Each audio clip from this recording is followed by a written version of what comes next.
días a todos. Vamos a estar conversando un poquito sobre este tema que nos convoca, que es ¿qué es esto del skill based y por qué tenemos que hablar de este concepto en este momento? Yo soy Roy Benítez, soy antropóloga digital, me gusta definirme como friki de los datos densos. Los datos densos o el Big Data es de alguna forma la contraparte o la contracara de la moneda del Big Data. Nosotros los antropólogos somos quienes de alguna forma generamos y buscamos y exploramos lo desconocido para encontrar estos datos valiosos, estos valiosos datos humanos que de alguna manera enriquecen la toma de decisiones, la definición de productos y estrategia.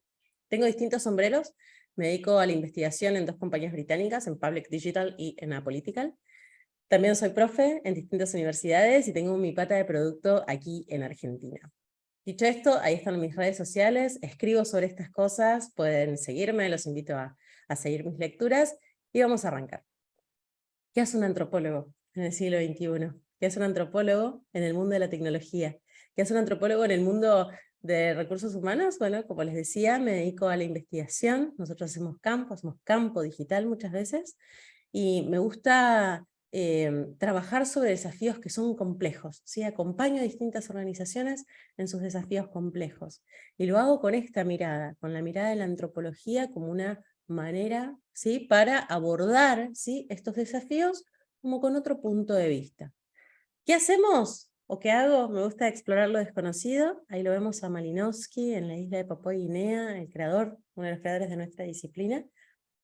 Un poco lo que hacemos es esto, ¿no? Mirar, ¿sí?, el campo para descubrir esos hallazgos y descubrir esos patrones que no salen en las estadísticas, pero son súper relevantes. Incluso pueden cambiar nuestras estrategias, nuestras decisiones. En un mundo en donde se habla cada vez más de la inteligencia artificial, y soy, digamos, una gran convencida de que la inteligencia artificial puede ser una gran herramienta para el bien, ¿sí?, para agilizar nuestros trabajos, para poner en valor los dones humanos. A mí me gusta, y mi propósito es explorar esta inteligencia territorial. ¿Qué es lo que hacen las personas? ¿Por qué se comportan de cierta forma? ¿Por qué toman decisiones? ¿Por qué priorizan unas cosas por sobre otras? Y eso lo uso para construir tecnología, pero también para trabajar en soluciones en concreto. ¿Para qué hacemos esto? ¿Para qué hago esto? ¿Y por qué hago esta pequeña intro de por qué un antropólogo en el mundo digital o en el mundo de la tecnología? Para mover el elefante. Todas las organizaciones o todos los sistemas, cuando hablamos de sistema puede ser un equipo, puede ser una empresa, puede ser un país, una ciudad. Cuando hablamos de sistemas, a mí me gusta pensarlo como un gran elefante que está en una gran habitación de cristal, ¿no? En donde si este elefante, si lo movemos de manera muy abrupta, podemos romper cosas. En nuestras organizaciones tenemos elefantes, ¿sí? ¿Cómo lo movemos para no romper, pero para ir de alguna manera construyendo apreciativamente y prospectivamente? ¿Por qué es urgente? Y acá me voy a meter de lleno en el tema que nos convoca. ¿Por qué tenemos que hablar de esto? ¿Por qué es momento de pensar en esta lógica skill-based? Bueno, estamos en un mundo complejo. Seguramente habrán escuchado un montón: complejidad, mundo VUCA, mundo VICA, mundo RUP. Este modelo a mí me gusta mucho, es el modelo de David Snowden, que es un académico que le estudia la complejidad, y él dice que existen distintos dominios de problemas. Los dominios claros, en donde aplicamos una solución conocida; los dominios complicados, en donde necesitamos la mirada del experto; los dominios complejos, en donde nos tenemos que animar a practicar y probar prácticas emergentes; y los dominios caóticos, en donde tenemos que poner en valor, ¿sí?, prácticas novedosas, pero en el dominio caótico tenemos que actuar rápido, ¿sí? Es como estar en el medio de la selva y que te persiga un cocodrilo. Uno no sabe qué hacer: me subo al árbol, me quedo quieto en el agua, corro. Uno actúa y aprende en retrospectiva. La pandemia, por ejemplo, fue un gran ejemplo de dominio caótico. Ahora bien, escuchamos mucho que estamos en el dominio de la complejidad y que por eso tenemos que hacer distinto. A mí me gusta mucho un concepto que cambia un poco esta lógica de partir los problemas, digamos, en categorías, y me gusta más un concepto que usa Fernando Zerboni, que es profe aquí en Argentina, de UDESA, que él dice: estamos en un mundo turrón. Todos estos sistemas están operando al mismo tiempo, 24/7, los 365 días del año, y eso es como el marco o el contexto para entender que nosotros tenemos que diseñar, pensar de manera distinta. Todo lo que nos trajo hasta acá no nos va a llevar hacia otro lugar, ¿sí? Y ahí está el desafío. Es como cambiar el lente, mirar, ¿sí?, el mundo, mirar nuestros sistemas de manera diferente. Porque si no pasan estas cosas. Estamos en nuestro metro cuadrado, en nuestra oficina, creando soluciones, pensando estrategias que pensamos que por nuestro mastery son, ¿sí?, adecuadas, y cuando salimos al campo, cuando salimos con nuestros usuarios, con nuestros equipos, nos damos cuenta que en realidad esas soluciones quizás no funcionan. Esto pasa más seguido de lo que ustedes piensan, ¿sí? Este tipo de cosas, yo que acompaño procesos, productos, estrategias, digo, esto pasa todo el tiempo. Es más común de lo que pensamos. Estamos seteados los humanos a pensar de manera lineal, ¿sí? Yo quiero traer algunos hallazgos que a mí me hicieron como empezar a pensar en esta agenda, algunos hallazgos que levanté haciendo un proceso de investigación etnográfica el año pasado, entre octubre y enero del 2023. Yo soy profe en UDESA, tengo un programa académico que se llama Hacking Learning, otro que se llama Learning Design. Entonces tengo una comunidad, digamos, de personas que trabajan en el área de recursos humanos o de learning que he formado, que he conocido, y mi intención fue empezar a ver, o sea, recuperar esa sabiduría colectiva, entrevistarlos para poder levantar como emergentes que me ayuden a entender y obviamente compartir ese conocimiento para tener más luces sobre cuáles son las tensiones, ¿sí?, y cuáles son las oportunidades, las áreas de recursos humanos y de las áreas de learning. Entonces, quiero traer estos hallazgos porque esto tiene que ver con el por qué tenemos que hablar de Skill Base. Y traje estos key findings para compartirlos. Entrevisté a 100 líderes de recursos humanos y de learning de toda América Latina, y estos fueron los hallazgos. En primer lugar, me di cuenta de que todo el tiempo estamos haciendo. Vivimos en un delivery constante, el mundo del hacer. No digo que está mal, pero realmente hay una gran como tendencia a escatimar, ¿sí?, la fase de discovery. Cuando hablo de discovery, hablo de las fases preparatorias para la definición de nuestras estrategias, de nuestros artefactos de learning, de nuestras decisiones de recursos humanos. Estamos en un hacer constante. Y la pregunta es, cuando hablamos, ¿no?, y decimos, ¿estamos conectados con la gente? Cuando hablamos de la gente, ¿quién es la gente?, ¿no? ¿Y qué pasa con la tecnología?, ¿no? Como estamos en un hacer constante, como estamos en un delivery constante, hay un reduccionismo tecnológico muy importante. Parecería ser que todos los problemas que tenemos culturales se resuelven con tecnología. ¿Qué pasa con el momento, ¿no? ¿En qué momento aceleramos las intervenciones? Y hay algo muy interesante que pude levantar que tiene que ver con la disposición al quiebre. Al quiebre digo la disposición a atravesar la incomodidad. Estamos en un delivery constante porque no nos animamos a poner en valor la valentía de hacer cosas distintas. Y cuando digo cosas, pueden ser cosas enormes o pueden ser sutilezas de innovación que mueven un montón este elefante. ¿Qué pasa con la influencia? Vi y pude observar que las áreas de personas están bastante lejos del negocio y también de la toma de decisiones de negocio. Y creo que ahí hay una gran tensión con la narrativa. ¿Qué historias nos contamos para empatizar con esa conversación, ¿no? Entonces hay un juego político que veo que hay una oportunidad, ¿sí?, para ponernos en juego, para aprender a dialogar distinto y para poder de alguna manera acelerar conversaciones de valor que nos ayuden a permear nuestras decisiones, porque en definitiva lo que nosotros estamos buscando en nuestras agendas es hacer que las cosas pasen por las personas que trabajan con nosotros. Pero si nosotros vamos con nuestra narrativa, digamos, encapsulada, sin entender, sin leer este aire, ¿no?, el aire del momento, es complejo. ¿Qué pasa con las métricas? Me encontré con pocas métricas. y eso para mí es una oportunidad enorme de empezar a medir distinto. ¿Cómo medir? Para mí la respuesta del cómo medir está dada por el Big Data y por el Tick Data, ¿no? Cómo nosotros jugamos con esos datos, soltamos las métricas vanidosas. Las métricas vanidosas son las métricas que no nos dicen nada acerca de la transformación. Por ejemplo, cantidad de personas capacitadas, cantidad de presupuesto anual de capacitación. Son números que no nos dicen si las personas realmente están aprendiendo, están desarrollando su perfil, se están moviendo dentro de la compañía. Es como leer entre capas, ¿no? Cómo podemos usar los datos y nuestras métricas para empezar a buscar esos datos que son valiosos, que por ahí no salen en métricas vanidosas. Hacerles preguntas a los datos. ¿Por qué pasa lo que pasa? ¿Por qué las personas hacen lo que hacen? ¿Por qué eligen irse? ¿Por qué eligen quedarse? Y obviamente incomodarnos en este proceso. Otras cosas que me parecieron muy interesantes que pude levantar de estas conversaciones con líderes de recursos humanos es el mashup generacional. Por primera vez en la historia tenemos 3 generaciones trabajando juntas, ¿sí? Y empiezan a aparecer industrias que son re poco atractivas para los jóvenes, jóvenes que están generando economías digitales y en donde el commodity ya no es un atractivo, ¿no? Entonces ahí es como, ¿qué pasa con eso? Y creo que la falta de talento, producto de estos jóvenes que ya no eligen, estos y estas jóvenes que ya no eligen trabajar en ciertas industrias, esos gaps, esos baches, son la oportunidad de empezar a pensar en una noción de no ocupación.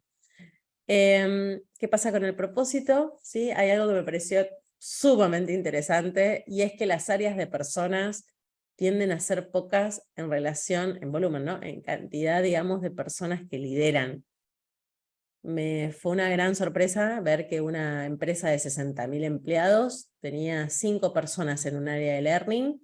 Me pareció súper llamativo que una empresa de 6.000 empleados tenga un área de learning de 4 personas, o que una empresa de 3.000 empleados tenga un área de learning de 3 personas, ¿no? Entonces los equipos son chicos, los equipos veo que no están creciendo, y veo que de a poco empieza a haber más como importancia o preponderancia del área. Entonces, yo creo que estamos como en un momento muy bisagra, y si los equipos no escalan, hay que hacer lugar a prácticas y técnicas novedosas que nos permitan crear sistemas que escalen, sistemas que funcionen. Es decir, cómo podemos como crecer en escala usando los recursos que tenemos, ¿no? Y hacer lugar tiene que ver también con a dónde miro la estrategia, ¿no? ¿Qué lugar le doy? Las agendas están estalladas, no hay tiempo, la agenda está en rojo. Ahora bien, ¿qué espacio yo le doy como para trabajar con la lógica de la mirada ambidiestra? ¿Qué estoy haciendo ahora? ¿Qué voy a hacer para el futuro? ¿Estoy haciendo lugar? No sé, pregunto, ¿no? Salir sin mapa, y puede ser polémico, es otro key finding que me parece importante. Animarnos a hacer cosas, y animarnos a prototipar, y animarnos a salir al mundo con ideas que no estén completas, ¿sí? Con prototipos que no estén terminados. Es decir, escuché mucho de querer tener el mejor programa, el mejor onboarding, el mejor no sé qué, y es como salí, iteralo, probalo y volvé a empezar, ¿sí? Este mindset que generalmente lo tienen las áreas de producto en nuestra organización, seguramente, ¿sí? Cómo nosotros lo podemos jalar y traer para las áreas de recursos humanos. Construir comunidad. Me he encontrado con personas que trabajan en la misma industria, que tienen los mismos problemas, pero ni siquiera se conocen. Estamos en un momento histórico en donde en LinkedIn, a un link de distancia, podés conectar con quien quieras. ¿Qué tantos te estás abriendo a la comunidad para escuchar la voz de tus colegas que tienen los mismos problemas? Porque, repito, me junté con 100 personas, levanté, ¿cuántos? 7, 8 key findings. Digo, los problemas son los mismos. A mí me gusta pensar que un poco la curita para estos key findings es esta triada entre desarrollar capacidades para que las personas aprendan y quieran quedarse. Algo que levanté en una investigación que hice el año pasado con UDES y McKinsey es que los jóvenes eligen espacios para trabajar en donde puedan aprender como prioridad. Crear comunidad dentro de las organizaciones en esta lógica de hagamos crecer sistemas que funcionen, porque somos pocos para polinizar lo que las personas van aprendiendo. Muchas veces vamos a buscar afuera consultores, speakers, y quizás tenemos adentro de nuestras organizaciones. ¿Y por qué no ponemos en valor ese conocimiento? ¿Sí?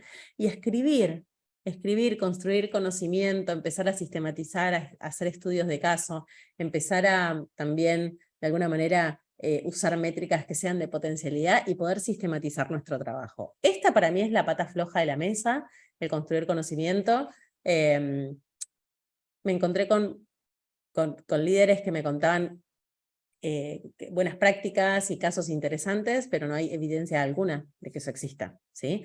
Entonces, eso también me pareció como una gran oportunidad, ¿no? Como se documenta poco, ¿sí? ¿Qué pasaría si empezamos a escribir más sobre lo que estamos haciendo, nuestros casos, compartirlos, publicarlos, no importa, un artículo en LinkedIn, donde sea, Medium, pero empezar a sistematizar y a documentar mejor lo que estamos haciendo.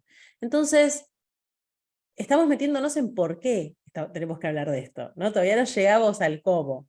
Pero otros datos que me parecieron interesantes, la gran renuncia, ¿sí? La cantidad de trabajadores moviéndose de su empleo en Estados Unidos entre el 2021 y 2022 fue de 4 millones de personas por mes.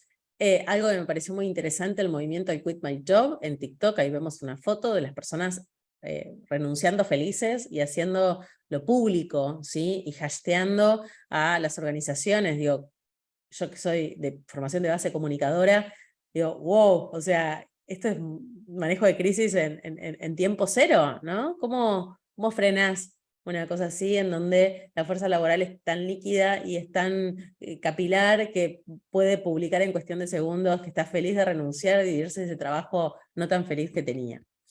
El reskilling, sí, esto es algo que ya lo venimos viendo hace un montón, pero la cantidad enorme de personas alrededor del mundo que necesitan formación en habilidades, y acá me parece que la oportunidad está dada en qué tan inteligentes somos, ¿sí? En transferir capacidades como con propósito, ¿no? Con conciencia. No usar como la perdigonera y decir, bueno, todos nos entrenamos en todo, sino ser más quirúrgico en los portfolios de carrera, para que esas transiciones sean inteligentes y sean eficientes. Los desplazados, algo acá que me gusta también, que esto salió hace muy poquito en el Foro Económico Mundial, la cantidad de empleos que van a ser desplazados, el número, digamos, no es tan feliz, son 83 millones de empleos menos. Y acá me gusta también pensar en esto, ¿no? Cómo a través del modelo de habilidades o el modelo de competencias podemos mover a las personas. Sí, un poco creo que la respuesta ya la vamos construyendo, ¿no? En esta conversación. Tenemos un montón de desafíos hacia adentro de nuestras áreas, tenemos un montón de desafíos hacia afuera, ¿sí? La movilidad, las renuncias, la cantidad de empleos que decrecen. ¿Qué hacemos? ¿Qué hacemos con esto? Créanme que yo acompaño a organizaciones grandes, incluso he acompañado a países enteros en redefinir sus estrategias de reskilling, y es una preocupación y creo que es algo que nos tiene que tener en alerta. Por suerte, creo que hay algunas lucecitas que nos pueden ayudar a desenredar este hilo de una manera como inteligente y apreciativa. Las habilidades portables, ¿sí? Y esto es un poco lo que vamos a conversar. ¿Qué es esto, no? ¿De qué se trata la portabilidad de las habilidades y por qué se empieza a hablar de que las habilidades son una moneda de cambio? Yo creo que, dicho esto, que uno puede leer el escenario con la mirada de problema y decir esto es un desastre, es un problema, hay que trabajar en todos estos problemas, ¿no? Pero creo que a mí me gusta poner en valor también la mirada apreciativa, en donde nos invita a pensar, ¿sí? En todos estos desafíos que acabo de comentar, pero con una mirada de oportunidad, ¿no? La organización como un hoja en blanco para construir lo que queremos. Entonces yo creo que estamos en un momento increíble. Hablando de LinkedIn, por ejemplo, el otro día descubrí que la empresa Apple tiene un vicepresidente de reskilling, ¿no? Entonces, esas son para mí señales de futuro. Empiezan a aparecer nombres muy interesantes. He tenido una alumna de una empresa colombiana que tiene el rol de hacking learner de HR, ¿no? Entonces, como wow, esto me parece que para mí son como esos destellitos, esas lucecitas que están ahí mostrándonos que puede haber un cambio, y ahí me parece que qué dispuestos y dispuestas estamos nosotros, qué flexibles, qué tanto ponemos en práctica nuestro mindset ágil para abrirnos a estas cuestiones estructurales que empiezan a cambiar y que es interesante. Interesante porque creo que un poco la respuesta de todo esto es potenciar más a las personas que trabajan con nosotros y brindar más y mejores oportunidades. Entonces, un poco la invitación es, ¿a dónde giras la flecha para impactar? ¿Te abrís al crujido de la convergencia y la divergencia para ser distinto? Y quizás esa es una pregunta que les quiero regalar, ¿no? ¿Dónde estás girando la flecha para impactar en el futuro? Algo que me parece también muy interesante, esto es Josh Bersin, que trae esta mirada del trabajo, ¿no? Lo que él dice es que hubo una época, 1960-2000, en donde tu trabajo era tu carrera, el trabajo era para toda la vida. Yo me acuerdo de mi abuela, por ejemplo, que entró a trabajar en un Matarife cuando tenía 17, 18 años y se jubiló en ese lugar, ¿sí? Fíjense que hacia el 2000-2018 tu carrera empieza a ser una sucesión de trabajos en donde vos haces lo mismo, pero en distintas empresas, ¿no? La carrera es un continuado, vos sos el mismo abogado haciendo lo mismo en distintos lugares. Y fíjense los periodos, 2000-2018, recesiones, crisis, y lo que dice el autor es que hacia el futuro, 2019 futuro, y yo creo que esto es muy acelerado también por la pandemia, tu carrera es una sucesión de cosas, de proyectos, de tareas, es una sucesión, digamos, de distintas actividades y periodos en distintos tipos de organizaciones. Él dice que la fuerza laboral está pixelada, ¿sí? Entonces, ahí estamos trabajando, ¿no? Y lo interesante es que muchas veces, en áreas de personas, seguimos creando, ¿sí? Career path en esta lógica que ya es paradigma viejo. Entonces, la invitación es pasar de la lógica del career path al career portfolio, como el portfolio que a mí me permite moverme de manera dinámica en la organización, poniendo en valor mis habilidades. Pero contarles también que todo muy lindo, todo muy esperanzador, pero un organismo como la OIT, que es la Organización Internacional de Trabajo, sigue trabajando con la lógica de la clasificación QO, que es la Clasificación Internacional de Ocupaciones. Es una herramienta para definir a las personas por su rol. Y es la organización más emblemática que nosotros conocemos en cuanto a cómo se regula el trabajo en el mundo. A mí me gusta mucho, esto es un filósofo contemporáneo, el chino Darín, que cuando le preguntaron por su novia, Úrsula, le dijo, bueno, ¿cómo la definís? Y él dijo, si la defino, la limito, ¿no? Y yo creo que trabajar en una lógica de ocupaciones nos limita, nos reduce, nos encorseta, ¿sí? Pero ¿qué pasa si desaparecen las ocupaciones? ¿Qué pasa si ese rol que te acompañó durante toda la vida ya deja de existir? Es como si desaparece, no sé, el dólar, ¿no? Una moneda. Bueno, vuelve a ser. ¿Cómo nos vamos a organizar? Entonces, un poco la tesis que yo traigo y propongo es que en este futuro del trabajo, tu moneda de cambio son las habilidades. Ya hay organizaciones que le están poniendo precio o punto, o sea, están gamificando el peso de las habilidades. Quiero contarles un poco por qué esta es un poco la respuesta a todo esto que venimos conversando. Yo sé que esto es un montón, puede ser un montón. Hay casos muy interesantes durante la pandemia de organizaciones que se tuvieron que reestructurar en base a habilidades, como por ejemplo una empresa que tenía un montón de choferes, ¿sí? Voy a volver para atrás. Una empresa que tenía un montón de choferes y los depósitos en la pandemia cerraron. Entonces, ¿qué hago con los choferes? O sea, si vos sos chofer y vos manejás un camión, yo cierro los depósitos de mi industria porque no hay traslados, como yo te estoy mirando reducido a una ocupación de ser chofer, no tengo posibilidad de reubicarte, ¿no? O te despido, o te suspendo, o lo que sea. Pero algo muy inteligente que hizo esta compañía, una compañía chilena, fue empezar a mirar a sus perfiles por habilidades. Bueno, a ver, ¿sabes manejar? ¿Qué más sabes hacer? ¿En qué sos bueno? ¿Sí? Contame. Y en función de eso pudieron reubicar en tiempo cero a los trabajadores de esa industria que puntualmente manejaban camiones. Entonces, fíjense qué interesante, ¿no? Las tremendas oportunidades que nos quedamos, que dejamos fuera de personas súper talentosas porque los reducimos a un rol. Obviamente que mirar a las personas de esta forma requiere un cambio de mindset, requiere un gran compromiso y un cambio estructural incluso en el recruiting, ¿no? Quiero avanzar un poquito más. Esta sería un poco la lógica, ¿no? Esto lo que está acá arriba del iceberg es nuestro perfil ocupacional lineal, es como yo te miro, ¿qué sos? Analista comercial, ¿no? Pero dame doble clic ahí. ¿Qué hay ahí? ¿Sí? Bueno, si yo miro a la persona en todo su esplendor y en toda su potencialidad, me puedo dar cuenta de que, bueno, sabe de datos, sabe de gestión de proyectos, sabe de comunicación, sabe de networking, pero también hay un set de habilidades que esta persona quiere aprender.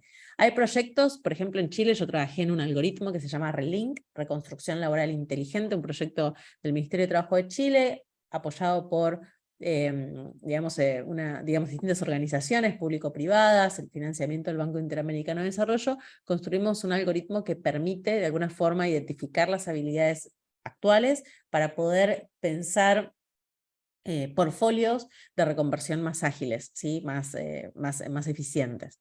Entonces, por eso tenemos que pensar en habilidades. Fíjense, este gráfico a mí me parece como muy alarmante, ¿no? Como, ¿cuánto yo te puedo reducir si solo te estoy, definiendo a un mero rol? Entonces hay que pasar de la lógica de competencia o la lógica de calificación laboral, ¿no? Te defino por un rol, a te defino por un set de habilidades. Hay taxonomías en el mundo y las pueden buscar y se las puedo recomendar. ESCO, por ejemplo, es de la Unión Europea, es una taxonomía que incluso todos sus datasets está, digamos, es gratuito, se lo pueden descargar, es como un gran censo de habilidades que se van actualizando. Algo también súper interesante a tener en cuenta, que todo muy lindo mirar a los perfiles por habilidades, pero las habilidades tecnológicas tienen una obsolescencia de 2 años. O sea, en 2 años lo que aprendiste quedó viejo. Eso es súper alarmante. Quiero llevarlos a un caso práctico. ¿Cómo se ve esto de cuando reducimos a una persona a habilidades y cuando la miramos en función, perdón, cuando reducimos a una persona a competencias o a perfil ocupacional y cuando la miramos con habilidades? Hagamos de cuenta que esto soy yo, que está buscando trabajo, ¿sí? Y yo miro, me pongo las gafas, ¿sí? Del enfoque de competencias. Mirando mi perfil, yo puedo decir, bueno, esta persona fue directora, o sea, le tengo que dar un rol de directora o de manager, temas de educación, porque ha trabajado en educación, también ha trabajado en políticas públicas, ¿no? Fíjense que si yo me quisiera postular a un rol, digamos, de, no sé, liderazgo de un equipo, o incluso ahora que yo trabajo full en el rol de researcher en proyectos, no me llamarían, jamás, nunca, ¿no? Entonces, esto es una carrera como continuado. Y esto pasa, uno recibe todo el tiempo, digamos, respuestas que te dicen muchas gracias por tu CV, pero estás o sobrecalificada o no aplica.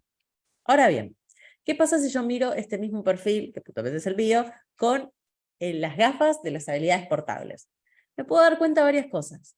Ok, esta persona resuelve problemas, esta persona es creativa, esta persona sabe de agilidad, esta persona ha manejado proyectos complejos, ha manejado crisis dentro de distintos organismos, trabajó con equipos deslocalizados, ¿sí? Multiculturales, sabe de investigación. Entonces, la carrera como aprendizaje es como un abanico enorme que se abre para roles que por ahí, con el otro paradigma, me dejaban fuera.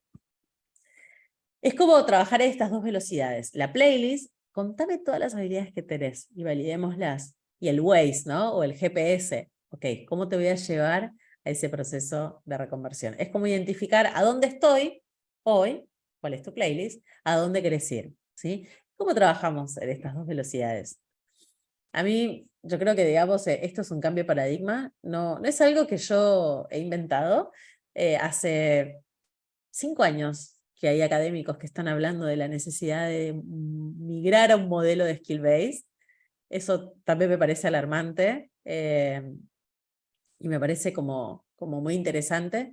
Pero cuando trabajé en la construcción de este algoritmo de reconversión laboral, fue para mí muy asombroso conocer la tesis, y fue asombroso también ver que era un sociólogo el que estaba atrás de la idea, un sociólogo que había trabajado durante más de 20 años en industrias, digamos, en reconversión de industrias, y darse cuenta de que ese modelo quedaba obsoleto y empezar a diseñar como esta tesis y también diseñar ese algoritmo. Para mí fue como muy interesante. La información está ahí afuera, las luces del futuro están ahí afuera. El tema es qué tan abiertos estamos a mirar eso distinto. Fíjense también que en LinkedIn ustedes ahora pueden asociar habilidades a perfiles. Eso es nuevo, es relativamente nuevo. No tengo como el dato de cuándo, pero que vos puedas poner, ok, yo soy profesora en tal universidad. ¿Qué habilidades pusiste en juego? ¿No? Fíjense cómo empiezan, y también sistemas de reclutamiento que empiezan a tener en cuenta, hacen filtro por habilidades primero que por perfil. Entonces ahí, si estás buscando trabajo, prestale mucha atención a las habilidades y de alguna forma, digamos, completarlas bien. A veces, digamos, uno cuelga la completitud de esa parte. Y si estás buscando trabajo también, poné en tu CV qué habilidades pusiste en juego en cada rol. Esto nos ayuda también a poner en valor quizás habilidades que hemos aprendido en contextos de hobbies, en contextos deportivos, por ejemplo, que por ahí antes no eran valiosas, pero en esta lógica sí son valiosas.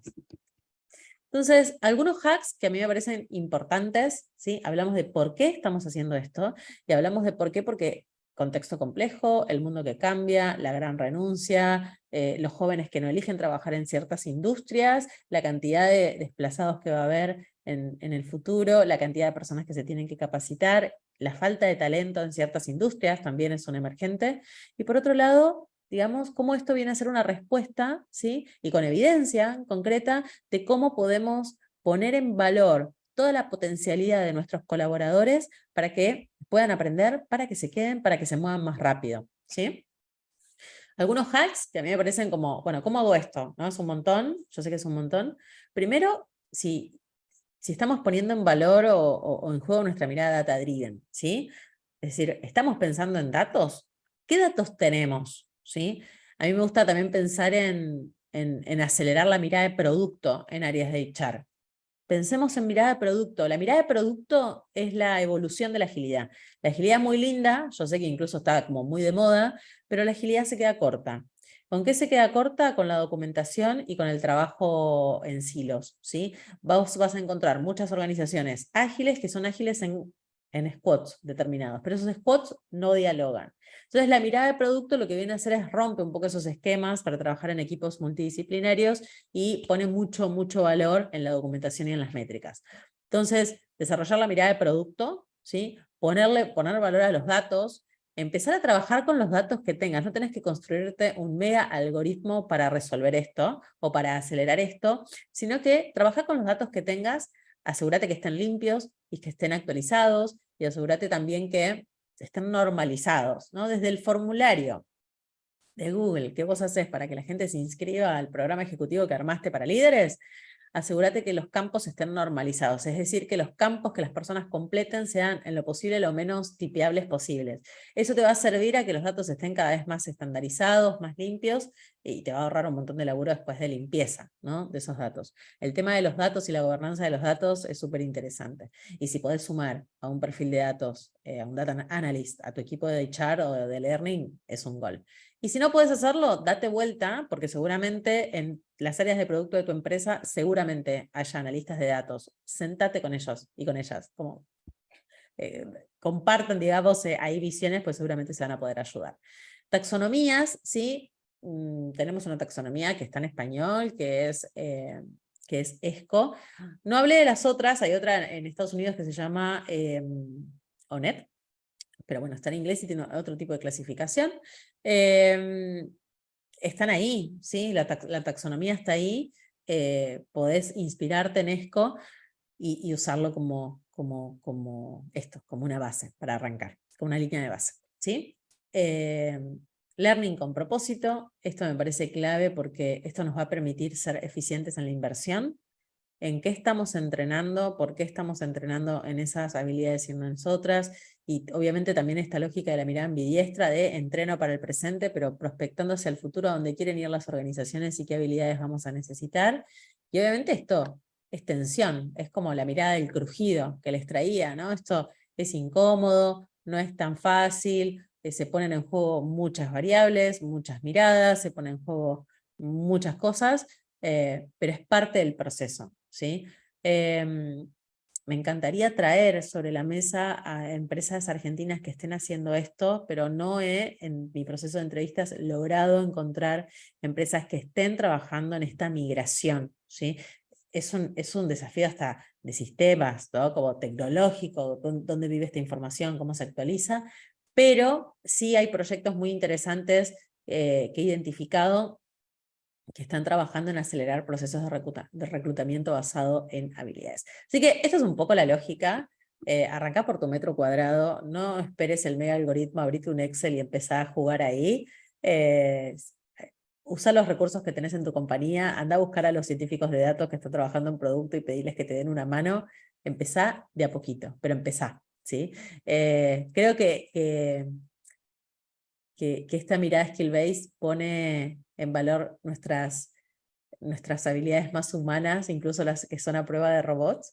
Si ustedes se fijan, incluso las habilidades del siglo XXI, en mayo salió el último informe del Foro Económico Mundial, leen las primeras 10 y son habilidades cognitivas, habilidades del self y habilidades de trabajar con otros, identificarlas, mapearlas y acompañar a nuestros equipos para que puedan desarrollarlas, me parece que es un gran propósito que tenemos por delante. Dicho esto, estos son mis datos de contacto, me pueden escribir, escribo bastante sobre estas cosas. Soy muy curiosa y bueno, me encanta esto, ¿no? Compartir aprendizajes y compartir lo que voy aprendiendo de trabajar con distintas organizaciones. Así que, bueno, muchas gracias.